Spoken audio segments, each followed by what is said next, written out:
air part 2 of Digital Divide, the documentary series that looks at the haves and have-nots in new technology. Government stats show that people in urban areas are twice as likely to have internet access than people in rural areas. White Americans are twice as likely to have internet access as blacks and Latinos. So, how is Minnesota dealing with issues of equal access to computers and the internet? Newsnight's Daniel Bergen visited a Native American tech training center in South Minneapolis that is finding effective ways to bridge the digital divide. This is the webpage for The Circle, a Native American newspaper. This current issue is a retrospective of the periodical that is 20 years old. The webmaster for The Circle Online is only 15 years old. So we decided to change it for the new millennium. Van maintains and upgrades The Circle's webpage as part of an innovative internship that immerses urban youth into new tech training. This grassroots program was created by MIGIZI Communications, a Native American media education center. MIGIZI is primarily communications and education. Tedi is the multimedia instructor for MIGIZI. We operate this as a business, and we expect them to behave professionally, and our interns work anywhere from helping design and develop the web page to maintaining it. Van started here in the summer with our internship program, and he really excelled. He really enjoyed doing the lessons, went through them very quickly. I've learned how to do the HTML programming for making the websites. Well, I've also learned to use other programs for making animations and graphical design.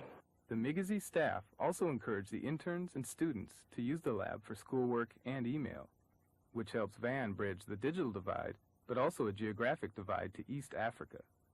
I'm originally from Kenya, and through the computer I can actually go to use my email and send emails to my friends and my family. Laura Waterman Wittstock and others founded MIGIZI to teach communications to the Native American community. We started out by teaching college students about journalism and specifically radio production. Moved to high school and started teaching them a variety of communication skills. And so now we do a wide variety of communications education, but we've kind of honed in on the internet. Today, MIGIZI provides multimedia to an increasingly multicultural Minnesota. And the nice part about how this is working out is the teacher training that's happening. Yeah. The center has brought together other community organizations to provide new tech access to the inner city as the Community Technology Consortium. Part of the consortium is American Indian OIC, the Asian American Youth Foundation in St. Paul, the Guadalupe Area Program in St. Paul, the Somali Community of Minnesota. They're all members, and we have several other organizations, and they have all independently recognized the need to address the digital divide. So we've joined together with 12 other organizations, and we will be able to reach over 15,000 people. If we put our heads together, develop some buying power, some group buying power, work on our technology plans together and help one another. So that's kind of what we've learned about what the digital divide teaches. Very hard to go alone. You got to group together.